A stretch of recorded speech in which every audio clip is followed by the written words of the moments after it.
Eita, elas estão secas, estão precisando de água, mas tá tão frio aqui em Minas que acho que eu vou lá na cozinha pegar água quente pra elas, né? Ai, vai estar muito fria essa água. Ai, não. Eu vou deixar essa louça pra lá pra amanhã, gente, porque, nossa senhora, ninguém merece lavar a louça nesse frio, não. Eita, nossa senhora! E já que tá tão frio assim, eu tive uma ideia. Eu vou fazer um quentão, né? Porque quentão, meu namorado gosta. Aí eu já dou pra ele o quentão, né? Porque quentão serve pra esquentar a pessoa. E, gente, é muito bom esse negócio, viu? Mas, ó, vou falar os ingredientes aqui, mas escolhe uma pinga de qualidade pra amanhã você não ficar com dor de cabeça, né? E pra quem não gosta de pinga, pode fazer o quentão sem pinga, que também esquenta pra caramba, porque gengibre, canela, cravo, meu Deus, é assim, né? É pra botar fogo por dentro.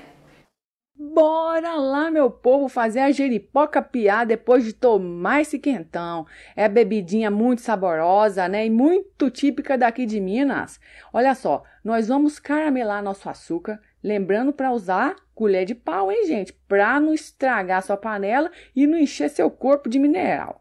Vamos deixar o fogo baixo, vamos caramelar nosso açúcar. Eu vou usar o demerara. Você pode usar mascavo, açúcar que você quiser. Açúcar de coco também pode.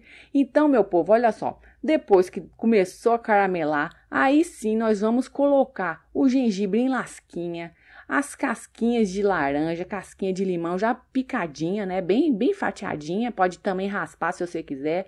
Aí você coloca cravo, coloca o pau de canela. Aí sim nós vamos colocar a nossa metade pinga, metade água. Lembrando que se você não gosta de pinga, você pode fazer só com água. Gente, eu garanto que esse negócio esquenta muito o corpo, além de ser saborosíssimo e tem um cheiro maravilhoso. Gente, então nós vamos refogar toda essa misturinha e vamos deixar cozinhando em fogo baixo por 20 minutos. Isso é importante para a pinga ficar com gostinho bom. Agora sim, né, gente? Vamos levar pro nosso amorzinho? Ai, que cheiro bom. Vou lá levar pra ele.